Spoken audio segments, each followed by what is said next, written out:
I am Fatma Ahmadzi, working as lecturer botany at Government Girls Degree College, Quarry Road, Quetta. The course which I am teaching in this semester is Cell Biology, Genetics and Evolution. The topic which I am going to discuss today is the introduction and brief history of genetics. First of all, I will discuss the introduction of genetics. Humans have long been interested in the mechanism of inheritance and reproduction. Now, what is inheritance? It is the transmission of characteristics from parents to offsprings, or you can say that it is the transmission of characteristics from one generation to another generation. Now, what is reproduction? Reproduction is a biological process by which new offspring are produced. For example, when two haploid gametes fuse with one another during the process of fertilization, they form a diploid zygote. The diploid zygote develops into a new individual. Now I will discuss some other important terminologies in this slide, like what is genetics. Genetics is that branch of biology which deals with the study of genes. Now what are genes? Genes are the units of heredity, or you can say that they are the building blocks of heredity.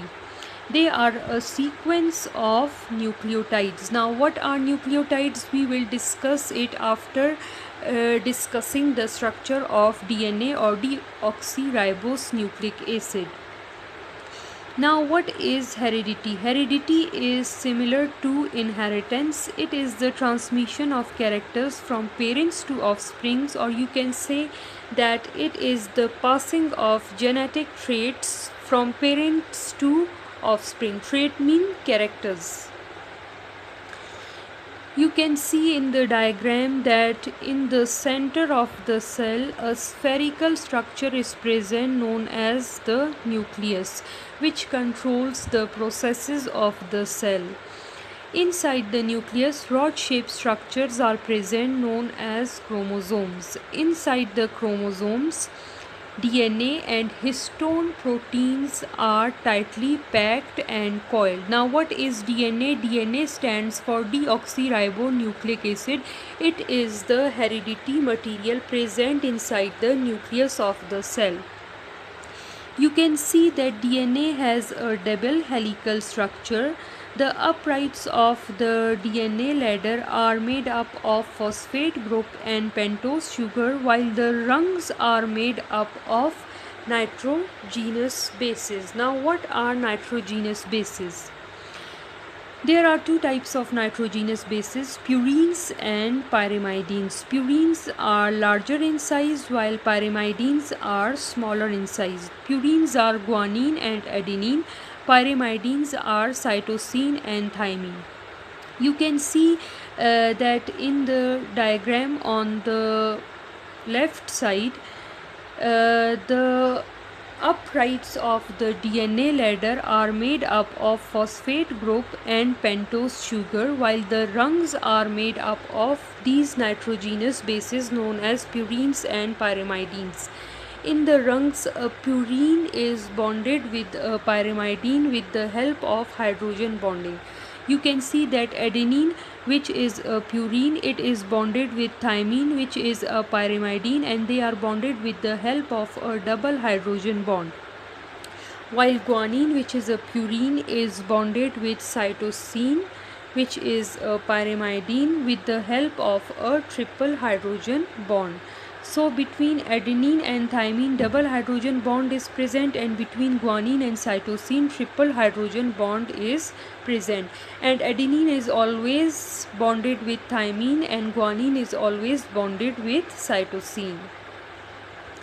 Now, what is the difference between a nucleotide and a nucleoside? As we discussed in the previous slides, that genes are the sequences of nucleotides of DNA. So when a nitrogenous base is attached with a pentose sugar and a phosphate group, it is called a nucleotide.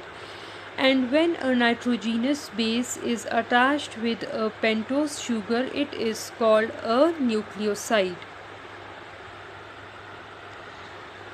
Inside the cell, a spherical body is present in the center known as the nucleus. The nucleus controls the processes of the cell. Inside the nucleus, rod-shaped structures known as chromosomes are present. Inside the chromosomes, DNA and histone proteins are tightly packed. And the DNA is a double helical structure. It has uprights and rungs. The uprights are made up of phosphate group and sugar, and the rungs are made up of nitrogenous bases. And the genes are the sequences of nucleotides of DNA. In this slide you can see the double helical structure of DNA. The rungs and the uprights are obvious. The uprights are also known as phosphate backbone. The rungs are made up of the nitrogenous bases, in which adenine is bonded with thymine and guanine is bonded with cytosine. A brief history of genetics. 1860s. Mendel's work was published in 1860s. 1900s. Mendel's work was rediscovered and correlated with chromosome behavior in meiosis in 1900s. Between 1900s and 1940s, chromosome theory of inheritance was proposed and transmission genetics evolved. Between 1940s and 1950s, DNA shown to carry genetic information. It was shown that DNA carries the genetic information, and Watson and Crick model of DNA was proposed. Between 1970s and 1980s, recombinant DNA technology was developed and DNA cloning began. In the 1990s, genomic begins and Human Genomic Project initiated. In 2000, application of genomics began, or you can say that the application of genomics began in 2000. Thank you, students. Hope the terminologies and the points that I discussed were not that difficult.